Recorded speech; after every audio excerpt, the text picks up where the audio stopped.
Assalamualaikum warahmatullahi wabarakatuh.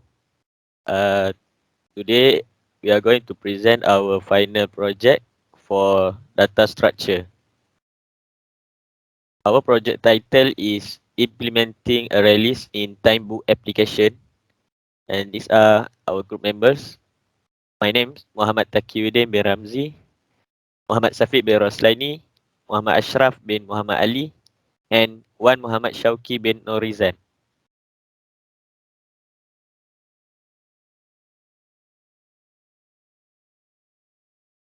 Implementing ArralyList in Timebook application.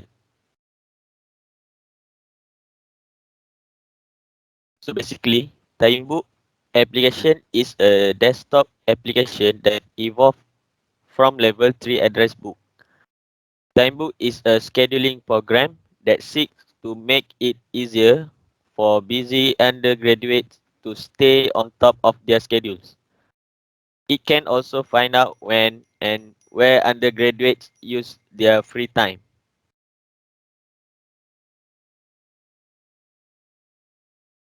Timebook application operation. These are the list of the operation. First, add event. For create and organize event on a specific date. Add event into Timebook. Simply specify the name of the event and the time slots of the event. Second, add person. Able to create participants and their personal data. Add a new person into Timebook. Simply just state the name of his or her name in the application. Third, edit person. To make change to any participant's information. By edit each of the field of a person or remove a person by deleting him or her. Lastly, show person to display the information of selected participant. This timebook can show the schedule of a person and his or her full name, address, email, and phone number. Next, data organization and storage pattern. ArralyList. ArralyList is similar to an array that allows object storage.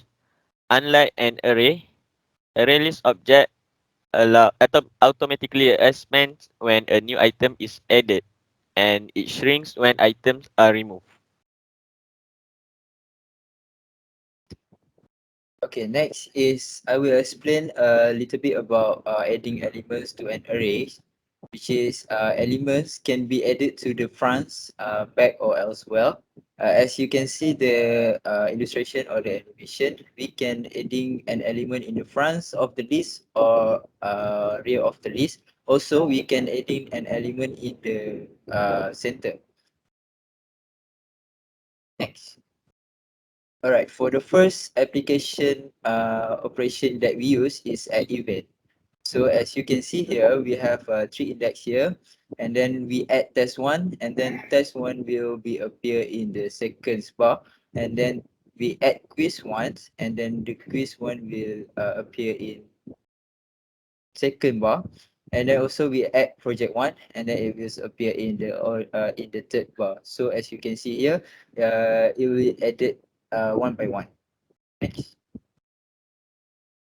For the next applications operation we use is add person, which is a similar operation with add event, but for this add person we have to add person. So for example, we add suffix and then his number phone and also his email, and then it will appear in the index. After that, we add Ashraf and his number phones and his email also will added into the elements. Um, Third, we add Sam and then his number phones and also his email also will be added in the elements. Next.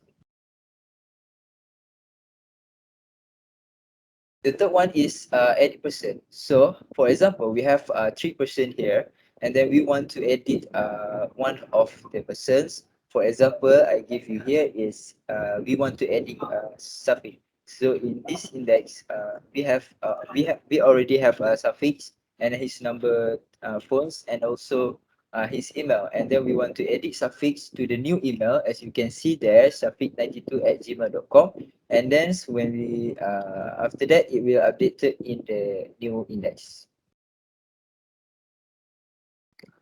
For the fourth, the last application operation that we choose is show person. For example, we have 3% here. As you can see, we have Safiq, Ashraf, and Sam in this three index. And then we want show, for example, we want show one. So the index one will detect the bar in Ashraf. So the one is referred to Ashraf, which is Ashraf in the index one. So the output will appear Ashraf and his number contact and also his email. Next, I will giving to Muhammad Ashraf to explain about the running time and estimate the efficiency of the algorithm. Thank you. Hi, Assalamualaikum and hi. My name is Muhammad Ashraf, and I will explain a little bit about the running time and estimate the efficiency of the algorithm. So this is how we figure out how complex is an algorithm or software is in terms of time. Big O notation is used to represent the most popular metric. The majority of algorithms convert input objects to output objects, and algorithms or a data structure methods execution time normally increases with the size of the input, so it can also vary for distinct inputs of the same size.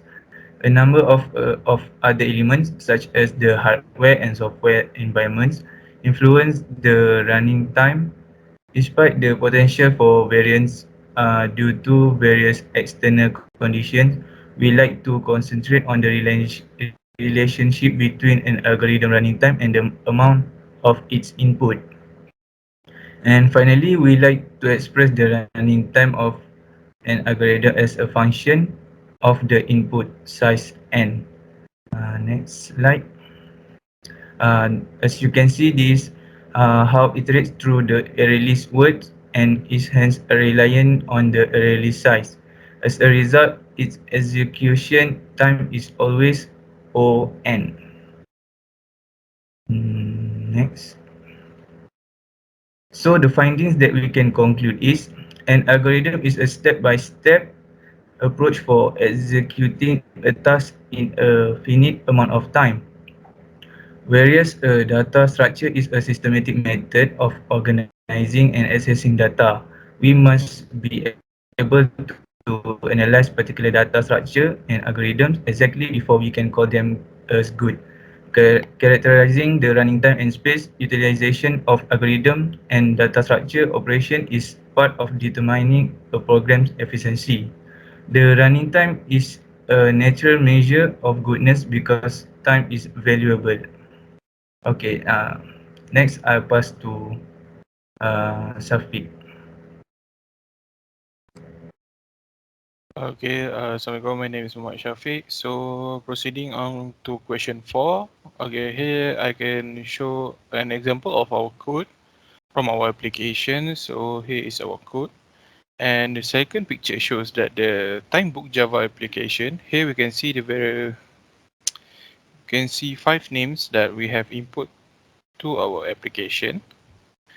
And through our code, using the code here and using the keyword show person in the application, we can see the output of the code in the application will be just like our third picture here. So here we can see for our show person, it will show our person name, contact, even address number and email that we insert to our application. So any information that we inserted to the application will be shown independently according to the person stated. Okay, moving on. Okay, the ArralyList operations that in the class are four. So we have adding elements, removing elements, access elements, and modifying elements. So firstly, we're going to see the adding elements. So the adding elements basically inserts the specified elements at the specified position index in the list of the array. Continuing on, for the removing element, we remove the elements at the specified position in the list of the array. The third operation is accessing the element. We retrieve the element information or details from any position in the list.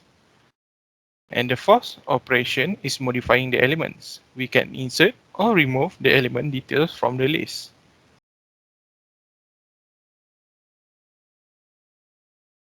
Okay, as a conclusion, the data structures are an excellent tool for computer science and the professional who use them, and it's also like everything else in life, have advantages and disadvantages.